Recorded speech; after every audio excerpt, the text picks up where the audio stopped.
There's no need to put your telescope away during the full moon period every month. The moon has fascinating features that are easiest to see around that phase. Whether you are enjoying the moon with the naked eye, or through binoculars or a telescope, apps like Sky Safari 5 Inset can help you find all the interesting features on our nearest celestial neighbor. Credit Sky Safari app and Michael Watson Flickr. Used with permission. Serious astronomers tend to keep their telescopes indoors on nights when the moon is full.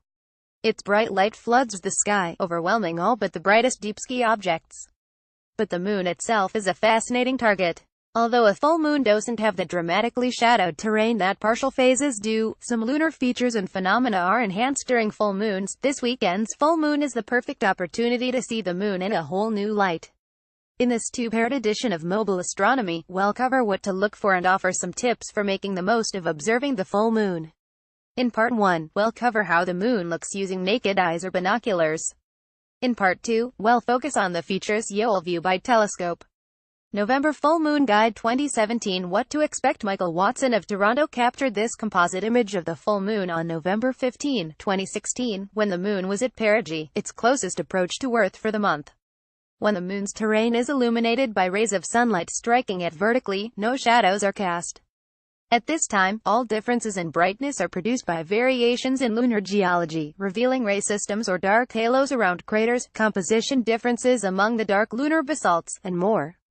Credit Michael Watson Flickr. Used with permission. During full moons, the sun's light shines vertically downward onto the lunar surface, so no shadows are cast by the moon's topography.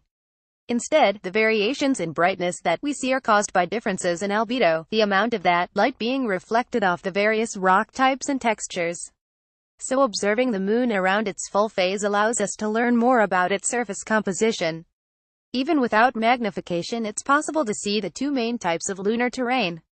The bright regions that cover 83% of the moon, especially the southern portion of the side that faces Earth, are heavily cratered highlands composed mainly of a fine-grained and low-density rock called anorthosite. The anorthosite rose to the surface and cooled slowly after the moon's formation, allowing its mineral crystals to grow larger and become more reflective. The highlands are the oldest parts of the moon's crust, and were already present when the moon was heavily bombarded by asteroids 4 billion years ago, blasting craters of all sizes into it, and shattering the surface rocks. The dark areas on the moon are composed of a dense, iron-rich, coarse-grained rock called basalt. It's commonly found in volcanic areas on Earth, too. Lunar basalts accumulated at depth as the moon cooled after formation. A few billion years ago, some event, possibly a massive impact, caused the basalts to flow upward and out, filling large low-lying ancient basins and forming flat seas of dark rock. We call these areas Maria, Latin for sea.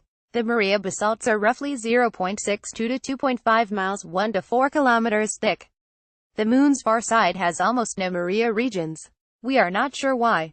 The system for naming the features on the moon was introduced in 1651 by Jesuit astronomer Giovanni Battista Riccioli.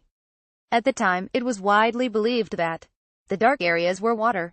His names for the large Maria, and their smaller counterparts, the Lacus Lake, Palus Swamp and Sinus Bay, were mainly taken from weather descriptions, such as Mare Serenitatis Sea of Serenity, Mare Imbrium Sea of Showers and Mare Nubium Sea of Clouds.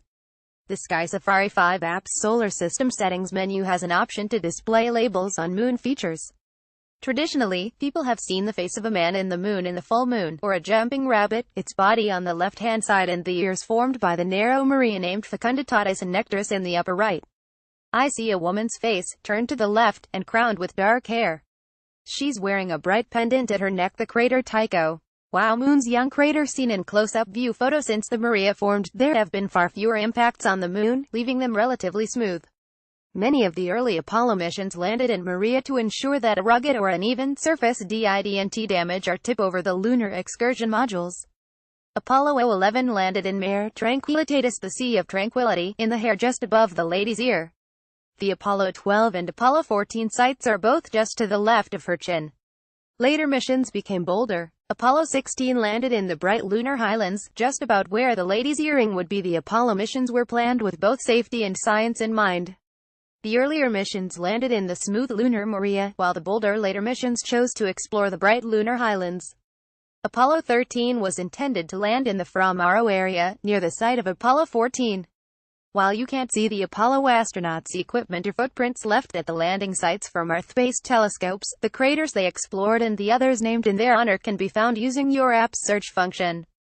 Credit source from Wikimedia Commons. The isolated bright spot within the mare in front of the lady's face, located just to the left of the moon's center, is the crater Copernicus.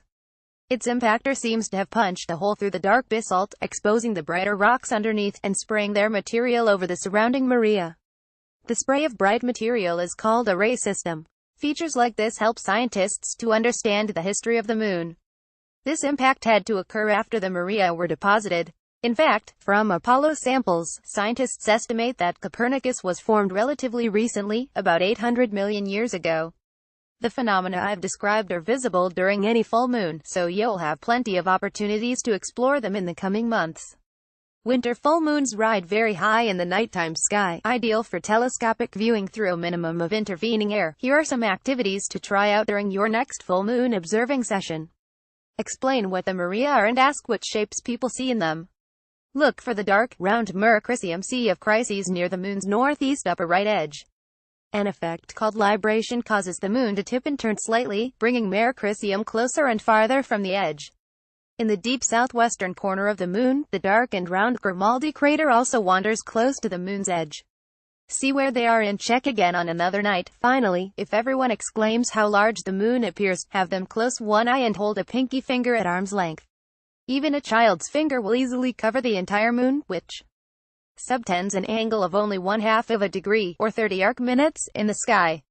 For comparison, the bowl of the Big Dipper is 10 degrees across, or 20 full moons in diameter. In a few weeks, part 2 of this full moon edition of Mobile Astronomy will focus on the smaller lunar features you'll use the telescope on. In the meantime, keep looking up. Editor's note: Chris Vaughan is an astronomy public outreach and education specialist at AstroGeo, a member of the Royal Astronomical Society of Canada, and an operator of the historic 74-inch 1.88-meter David Dunlap Observatory telescope. You can reach him via email, and follow him on Twitter at AstroGeoGuy, as well as on Facebook and Tumblr. This article was provided by Simulation Curriculum, the leader in space science curriculum solutions and the makers of the Sky Safari app for Android and iOS. Follow Sky Safari on Twitter at SkySafariAstro.